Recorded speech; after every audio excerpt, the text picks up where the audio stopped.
In 1942, the shockwaves of war flood into every corner of the Pacific, from steamy island jungles to the bitter Alaskan cold. It was the worst place.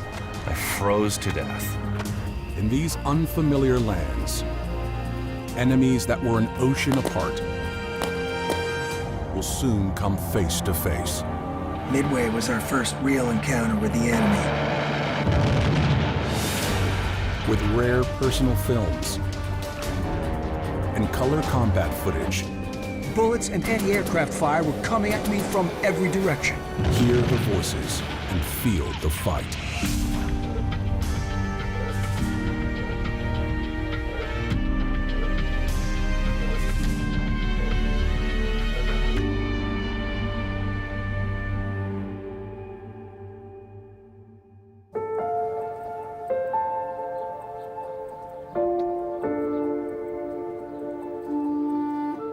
You didn't know when you were going to sail.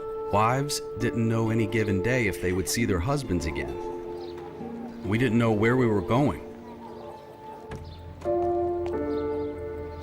All they said was, you all aren't gonna need no winter clothes. You're going overseas.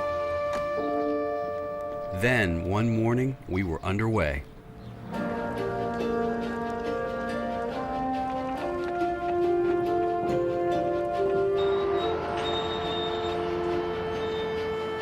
We left out underneath the Golden Gate Bridge. Things looked pretty good. It was a really smooth ride.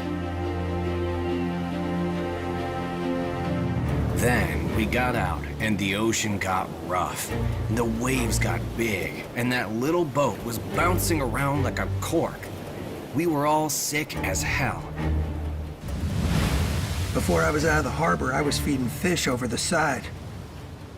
Freshly trained men in brand new uniforms jam onto ships heading to an unfamiliar world, 6,000 miles away. We were sleeping on the hangar decks, the flight decks, anywhere we could find a place to lay down.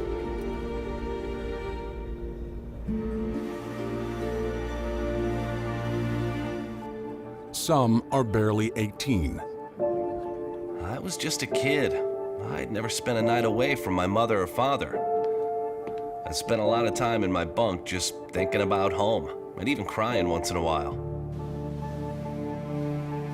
They can only imagine what war is like and where they're going to fight it.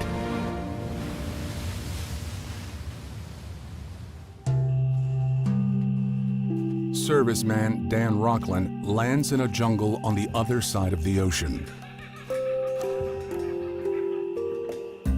He brings his own camera to capture how exotic it is.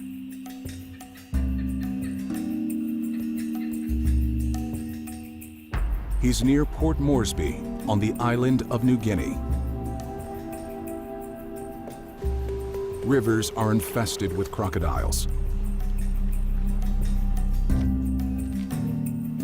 Kids climb trees for coconuts, then trade them for cigarettes.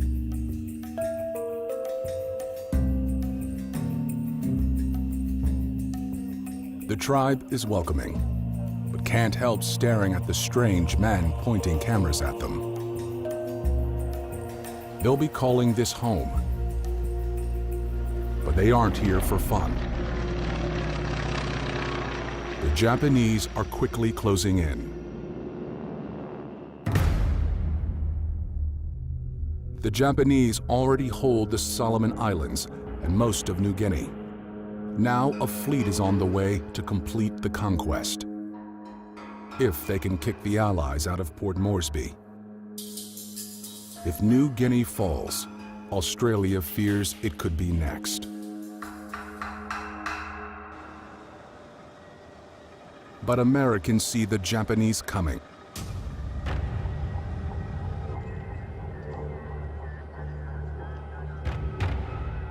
Code breakers sniff out the plan.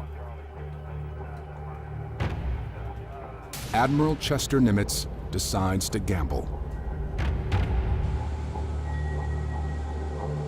He sends an armada including 4 aircraft carriers, to meet them head-on.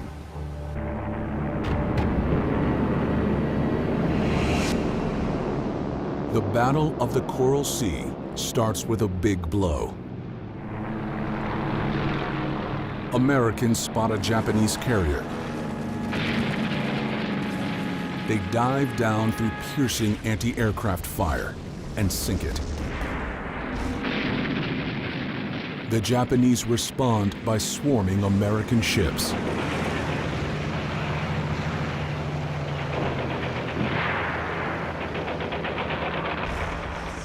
It's dogfight after dogfight, but neither side's navy can see the other.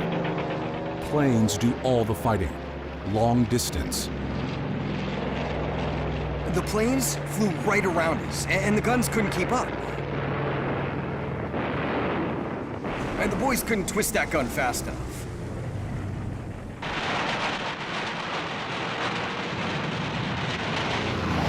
Then Americans hit a second enemy carrier. But Japan responds with 2 mortal blows. A bomb rips through the deck of the USS Yorktown, killing 40 men. And the USS Lexington is blasted beyond repair.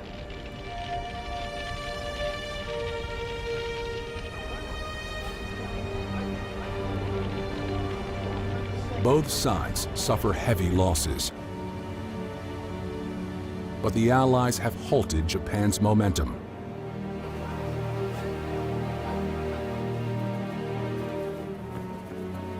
Those left behind will never know the historic impact of the Battle of the Coral Sea. Not once do opposing ships spot each other. Not once do they exchange a salvo.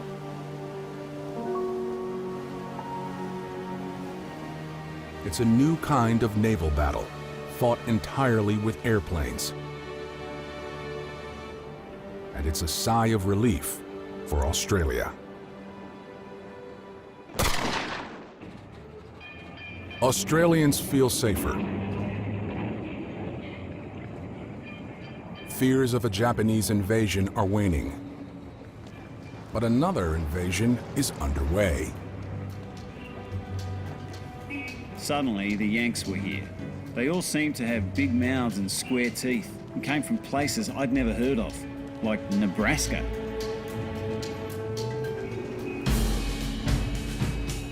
Cities like Brisbane are overrun by Americans.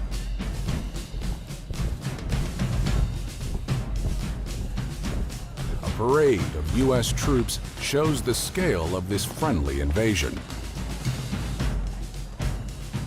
Up to 1 million men. Their reputation precedes them. The Americans, they had a good record for saving people. I knew that from watching westerns. It's a marriage of convenience. Australia gets extra protection. America gets a new home base for South Pacific operations. The 2 Allied forces train together and play together. Americans provide the baseball, and Australians provide the beer. The men seem to get along famously, until... We liked everything about the Yanks. In fact, we just couldn't help stare at them. The Americans have sharper uniforms and deeper pockets. They earn up to twice as much as the Aussie soldier and splash their cash when they hit the town. We had the chocolates, the ice cream, the silk stockings, and the dollars. We were able to show the girls a good time.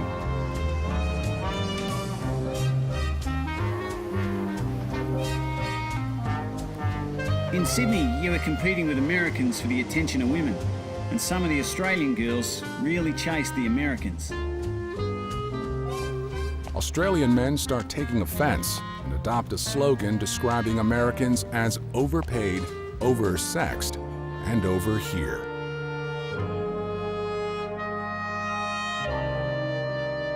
Their welcome is wearing thin. Arguments among troops turn into street fights.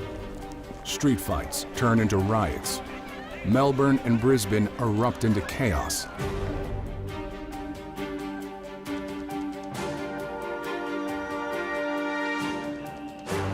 General Douglas MacArthur is well aware of the problem. He's in Australia commanding both nations' troops.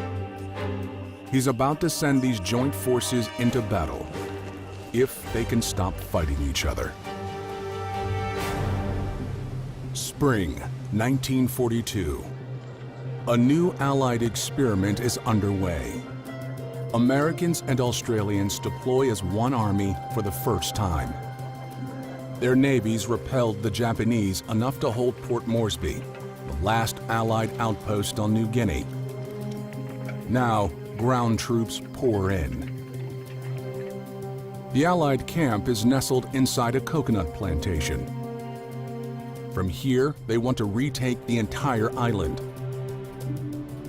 But New Guinea is nearly impossible to penetrate. Mountains rise to 16,000 feet, surrounded by thick jungle.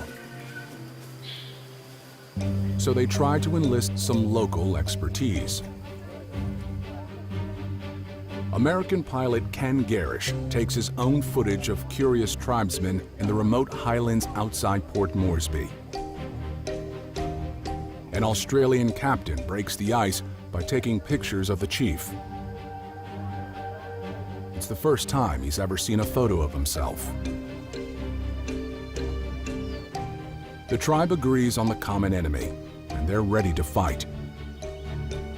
We were fortunate to get these pictures, as this was a real war party who actually did kill some Jap soldiers.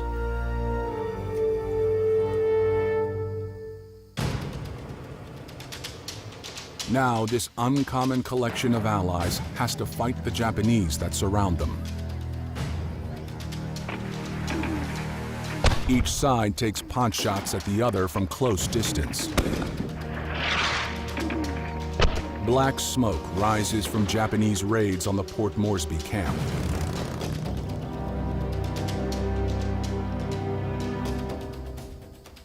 Allied pilots strike back on Japanese bases nearby, turning zeros into scrap metal. One squadron tallies 200 kills. Their pilots seldom survive. Those that do become POWs under Australian guard. A close-quarter air war is a dangerous game. The two sides are on the same island. If a pilot bails into the jungle, all bets are off on who finds him first. So every pilot carries a life vest, a knife, and a pistol. Between the jungle itself and the enemy within, survival isn't guaranteed.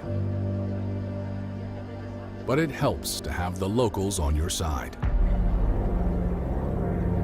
Ken Garish brings his camera on a rescue mission to the wild interior. We landed on a river to pick up a downed pilot, an Aussie officer. The pilot can thank New Guinea's own search and rescue team. He was rowed to the plane by natives in their log canoe. He was real happy to see us.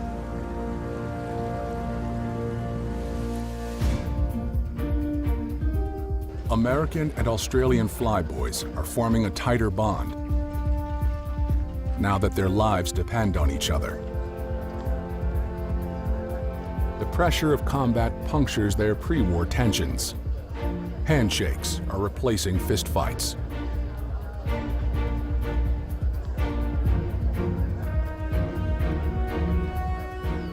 I will say that once the scene of battle is reached, the two bodies of troops get along exceedingly well. It helps that there are no women on Port Moresby beaches to fight over.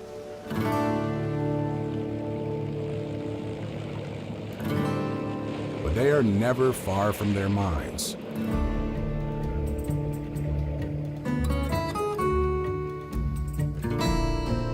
All over the Pacific Theater, sexual frustration leads to creative expression. Their beloved planes become the canvas for what they call nose art. The farther from the public eye, the racier the art.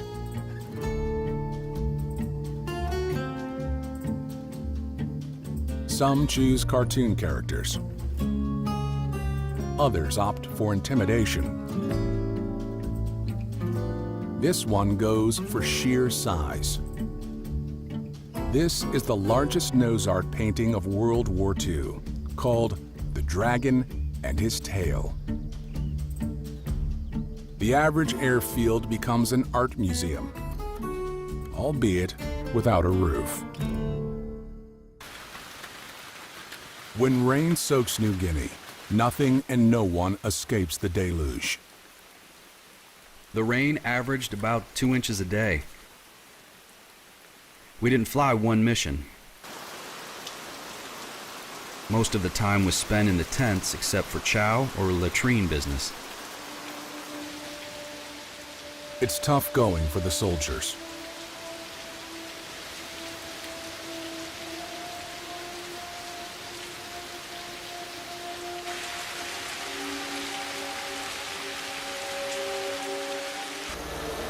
This endless rain creates a problem even bigger than mud. Practically all our men had malaria at one time or another. I had it twice, along with a bout of dengue fever. The South Pacific is a hotbed for tropical diseases. Insect bites cause more stretcher cases than enemy bullets. Even when the sun comes back out, fevers rage inside the medical tents. On New Guinea alone, the average soldier endures malaria 4 times. Your bones and everything would ache. You would be weak. You could hardly hold up a rifle. You could walk, you could crawl, but you couldn't do much else. It's a crippling manpower problem. Fighting malaria will take a whole separate war.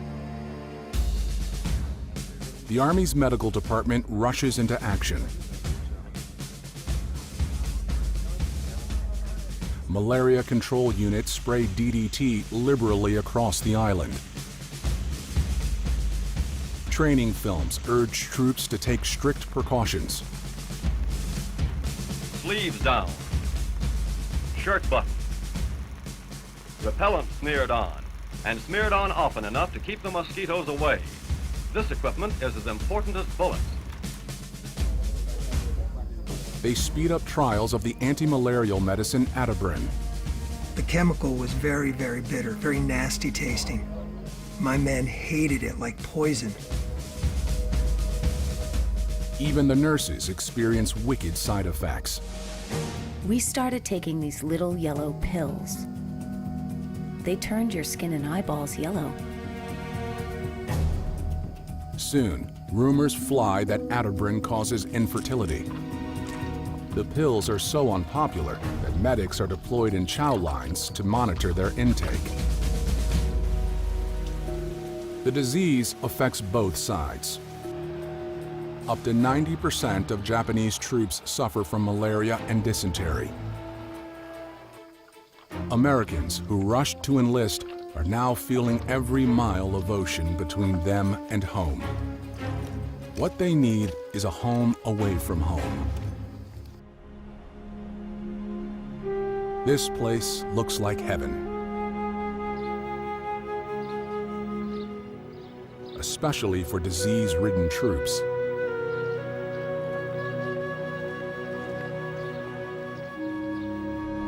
They're getting shipped to New Zealand, a green and spacious country with fewer people than Detroit, Michigan. When I went to New Zealand, I was reminded of a western town in the late 1800s. By the summer of 1942, American troops are arriving by the thousands. New Zealand puts out the welcome mat.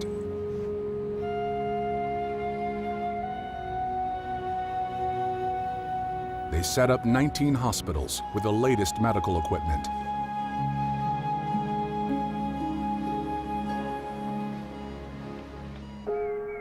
Local farm families take in troops like second sons and nurse them back to health, New Zealand style.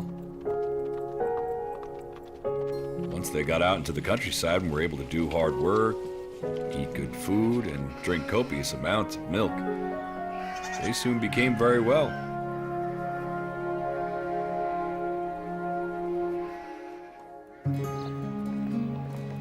There is little of the tension that followed Americans into Australia. That was a forced marriage. In New Zealand, it's more like a loving adoption. Troops get healthy and get ready to rejoin the fight. There's a big one brewing ahead. By June of 1942, Allied teamwork is holding Port Moresby and protecting Australia. Japan has hit a wall in the South Pacific, so the Empire looks east to Midway.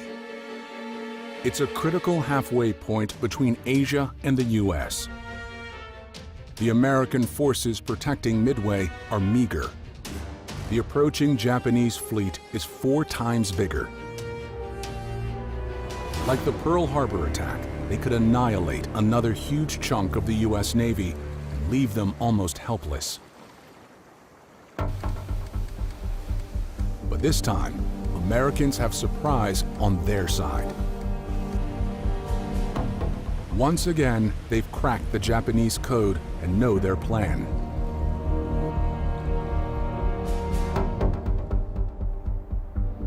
Even though he's outgunned, Admiral Nimitz doesn't run.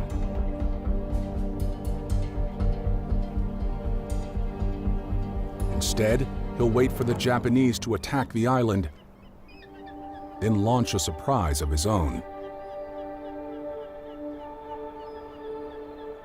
But it means the men on Midway are sitting ducks.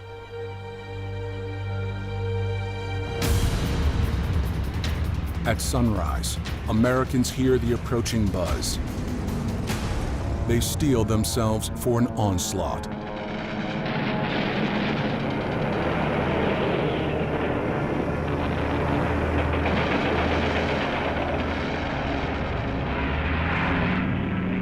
The few planes they have scramble to intercept the attackers.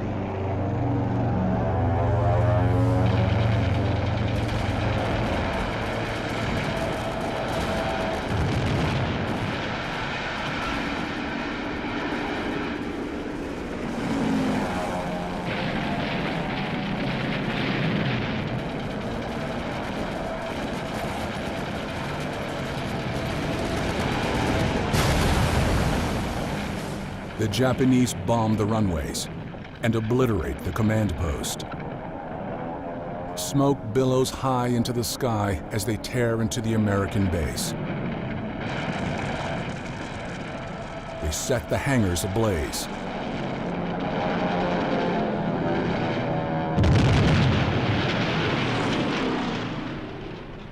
American Marines desperately scramble for cover,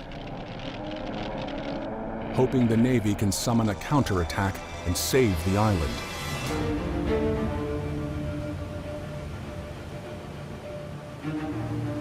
The loudspeaker came on and said, "We've got enemy planes approaching." Judson Brody is aboard the USS Yorktown. There were so many Japanese planes falling at one time that it looked like a curtain coming down across the sky. American guns fill the air with flak. But the Japanese are relentless. The second attack, they got 2 torpedo hits on us. You have never in your life felt anything like it. Japan thinks it has America's Navy on its knees. Instead, it's on its way.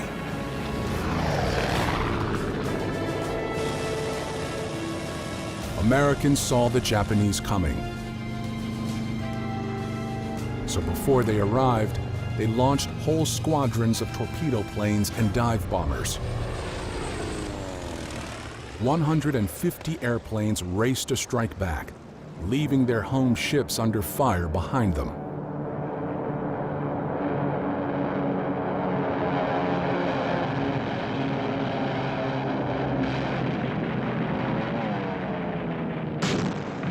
Without air cover, American ships face an onslaught.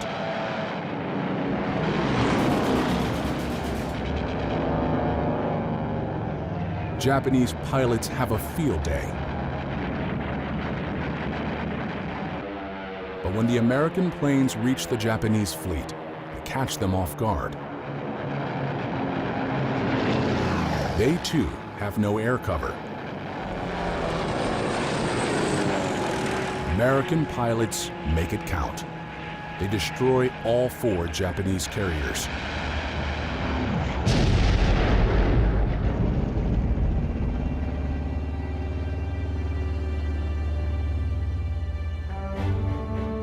The Battle of Midway is a stunning turnabout. America cuts deep into Japanese naval power. It's their first clear victory at sea. It's not without sacrifice. America loses 1 carrier and 307 servicemen. More are injured and adrift, awaiting rescue.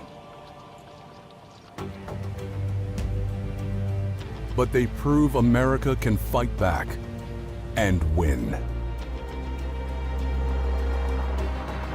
The Japanese High Command is shaken. The tide is turning.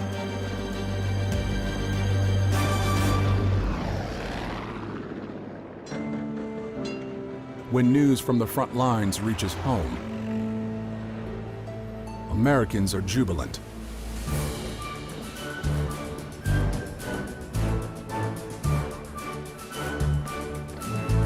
Downtown Philadelphia becomes a stage to express support for the war.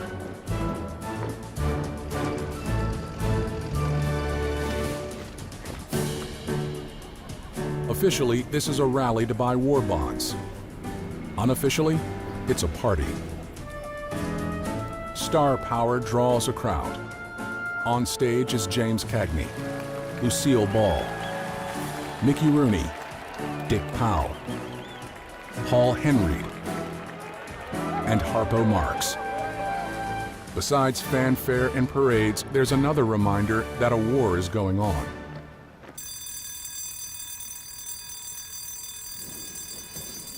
Civil defense drills. They become routine for American school kids. But for everyone on the mainland, war remains abstract. For Hawaiians, it's real. Pearl-Harbor still looks like it was flipped upside down. Paradise is now penned in. The beach is off limits, framed by barbed wire. The entire territory is under martial law. Thousands of school kids are registered, fingerprinted, and made to wear ID badges. Locals line up for ration cards and gas masks. Older kids practice how fast they can get them on.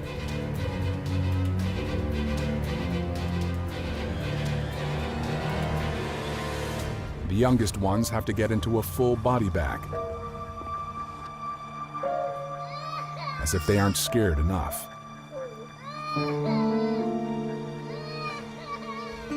More than a third of Hawaiians are of Japanese descent.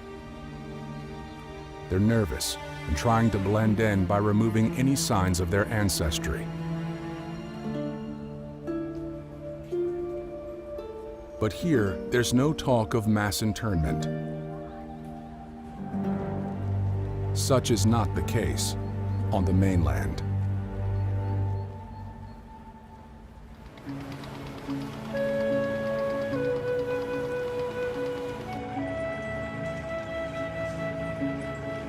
The Ishikawas are a fishing family living in California.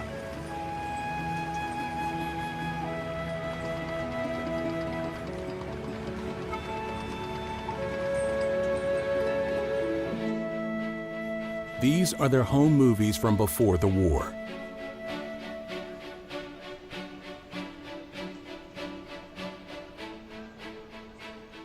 They are Japanese immigrants building a life on the American West Coast. But in 1942, that's just where a suspicious government doesn't want them.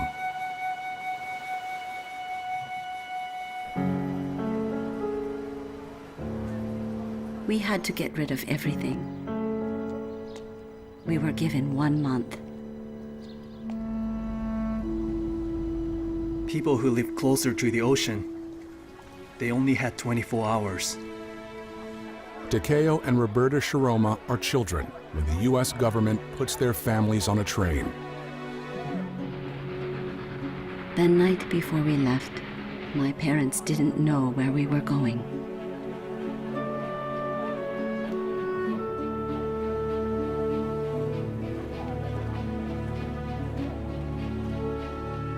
They are headed inland to one of the 10 hastily built internment camps ordered by President Roosevelt at the start of the war.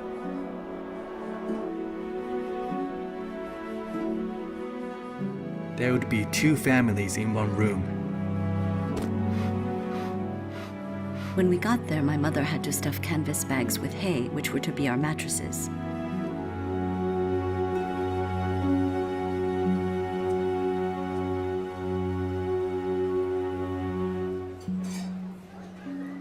I can't remember the food. I can remember not wanting to eat it. I would just look at it.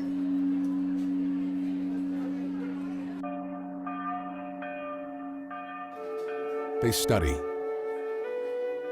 work, even join the military.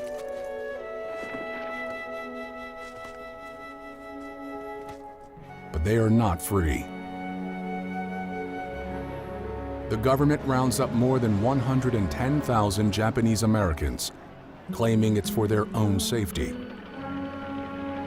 But not everyone buys it.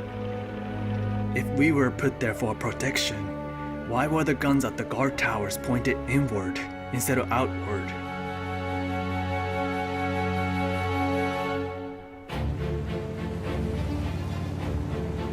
Back on the battlefront, Midway is a colossal victory for the Americans.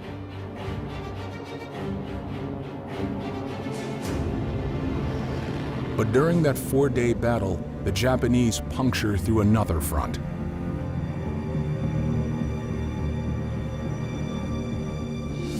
The Empire races into the North Pacific and seizes 2 islands in the Aleutians, Kiska and Attu. Both are part of the Alaska Territory. The Japanese are now on North American soil. It's way too close for comfort. 4,500 troops rush to the nearby outpost of Adak. From here, they'll try to build a runway and launch counterstrikes on the occupied islands. If this island doesn't kill them first.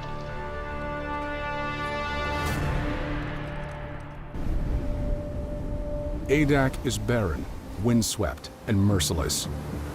It was the worst place. I froze to death. They sent us up there from Perl-Harbour. We didn't have any winter clothing. Frigid air rips in from the Arctic.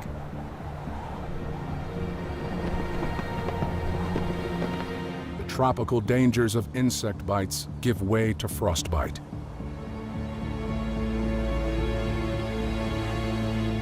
Wind-swept waves envelop everything in ice.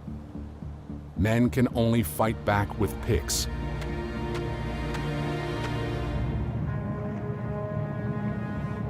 Weather is one problem. Isolation is another.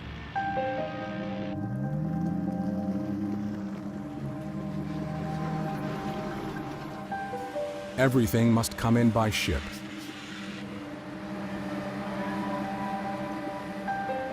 Every man, every machine, every meal.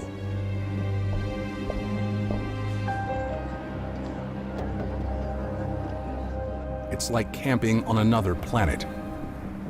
There were no trees up there. Someone flew one in from the States and planted it. I don't think it lived. News appears on bulletin boards, since newspapers might be 3 months out of date.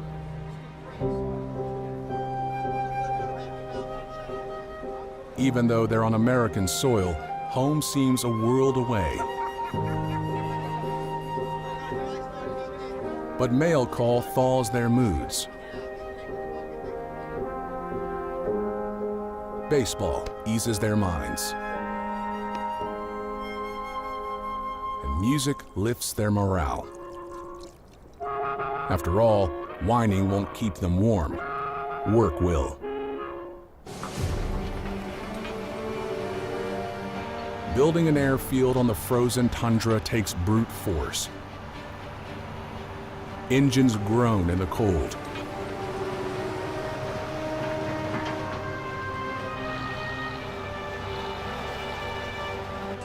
Hammers sting their hands. But there's a payoff, an airstrip paved with steel. Plates come together like building blocks. It's done in only 2 weeks. And it's weatherproof. Now they can stop fighting the weather and fight the war.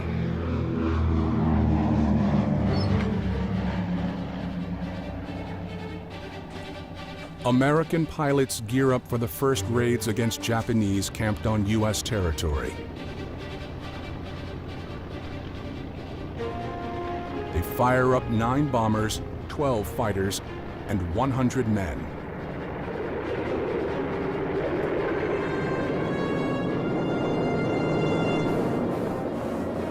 Alaskan skies are unforgiving. Challenges start at takeoff. Fierce winds pull formations apart.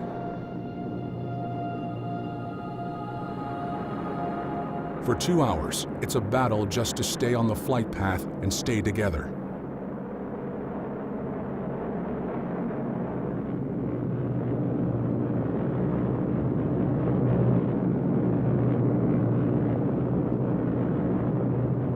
As they near Kiska, 10,000 Japanese reveal their defenses.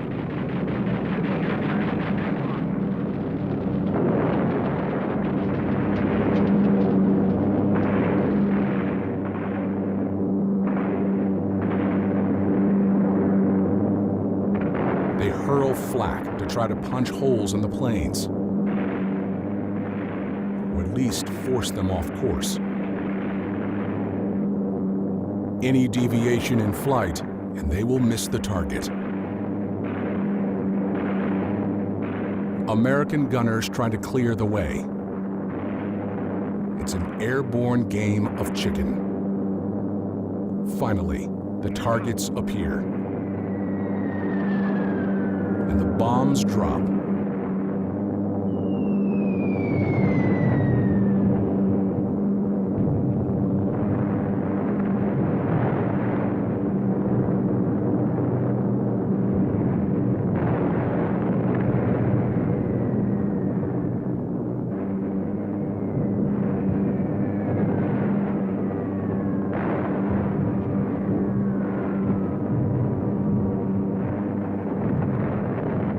Japanese hangars go up in smoke.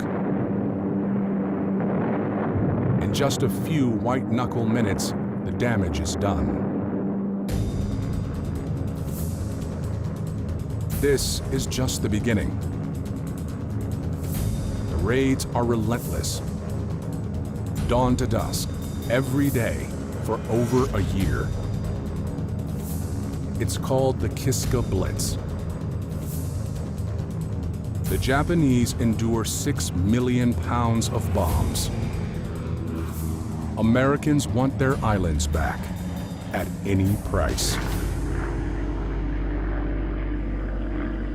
By now, Japan's reach extends from the frigid Aleutian Mountains to the edge of the towering Himalayas. Japan has tightened its grip on Asia by closing the Burma Road, the main Allied route supplying China's fight against Japan.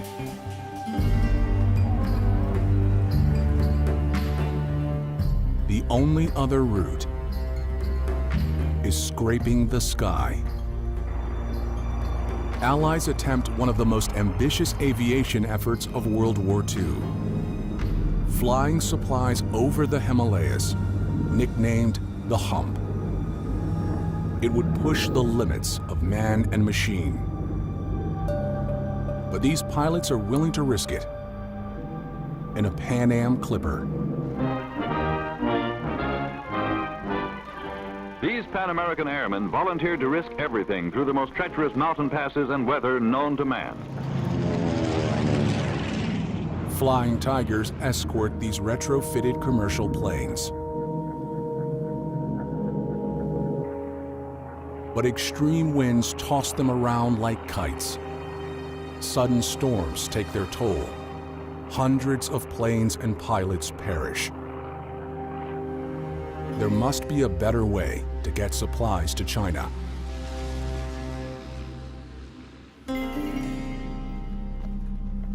The care of the Tibetan government for our safety is touching. Captain Brooke Dolan is on the journey of his life. If planes can't get over the hump, Dolan will try to go through it by traversing Tibet. Joining Dolan is Ilya Tolstoy, Leo Tolstoy's grandson. They're on a secret mission for the U.S. Office of Strategic Services, or OSS, the precursor to the CIA.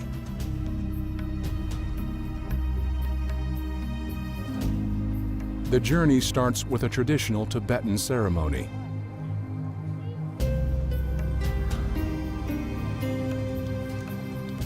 Together, they arrive in Lhasa with trepidation. They can't cross Tibet without permission from a 7-year-old, His Holiness the Dalai Lama. He meets his very first Americans.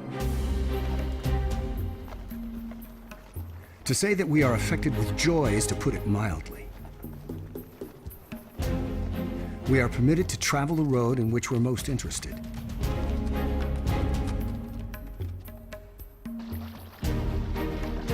It takes 5 months of grueling travel by saddle.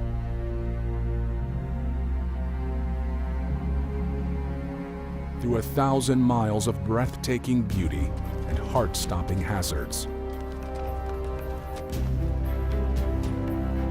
Boulders were continually breaking and plunging into the canyon, acted on by the fierce weathering forces of the Tibetan climate.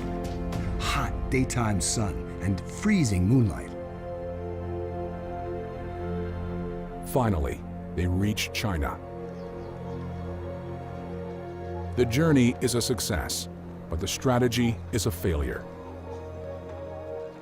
Distance and difficulties make it impossible for a sustained supply push through Tibet.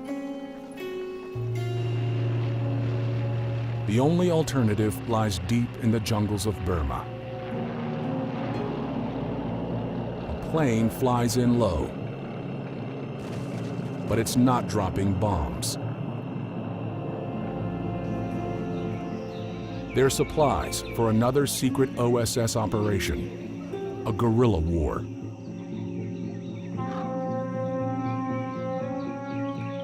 Local Kachin fighters are already fighting the Japanese occupation and decide to join forces. OSS operatives funnel in a steady stream of weapons. return, the Kachin offer on-the-ground intelligence and invaluable skill. We never moved without Kachin guides. They made us think of a Robin Hood version of the Boy Scouts. Some could not have been more than 12 years old.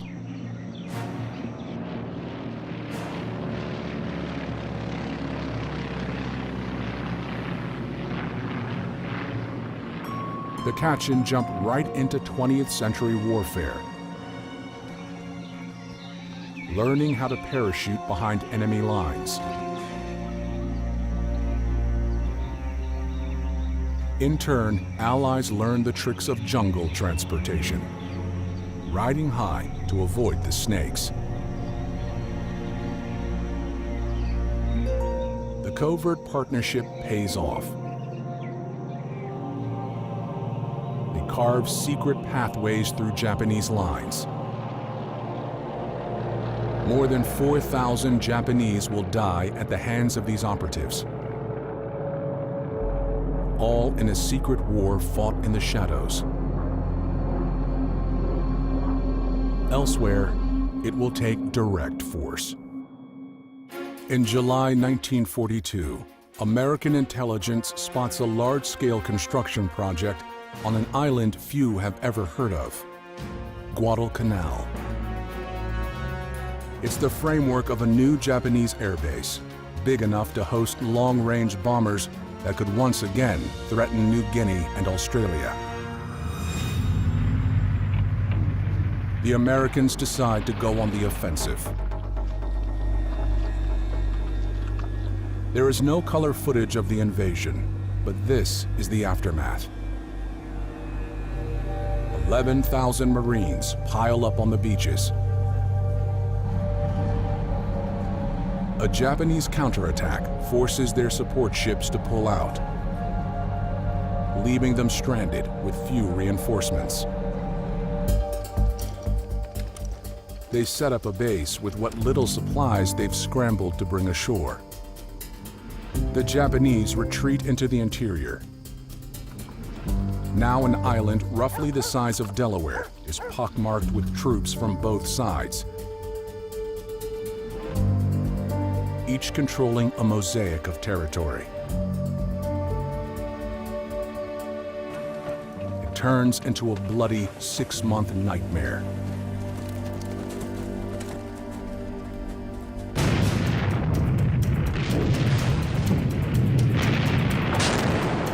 Without any clear front lines, it's ambush after ambush.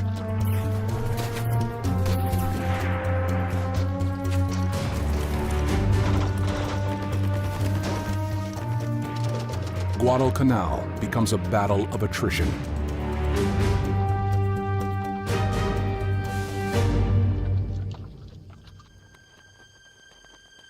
In 1943, the Americans finally take control. The wounds are still raw. America loses 15,000 killed or wounded.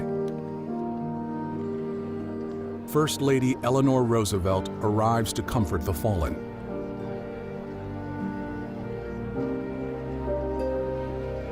Admiral William Halsey advised her not to come. He feared she'd be a distraction.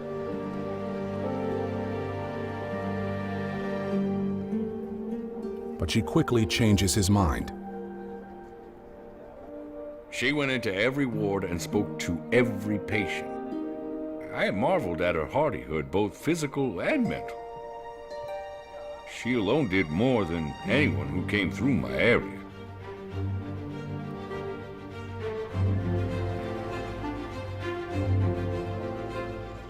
She continues on to other Pacific war zones. A month-long, 25,000-mile tour. She braves the hazards of war to meet more than 400,000 troops. She affectionately calls them sons of the nation. All the men are our men, part of our United States, which they have saved, so that we can still call it the land of the free. and the home of the brave.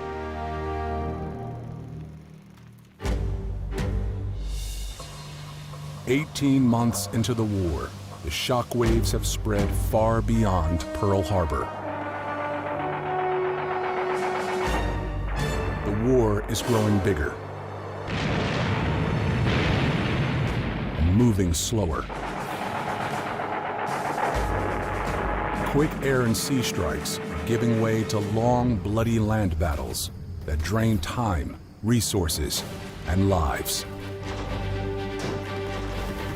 Japan is not deterred. Instead, it's determined. The Pacific War is no longer a sideshow to the fighting in Europe. It will soon become its own hell.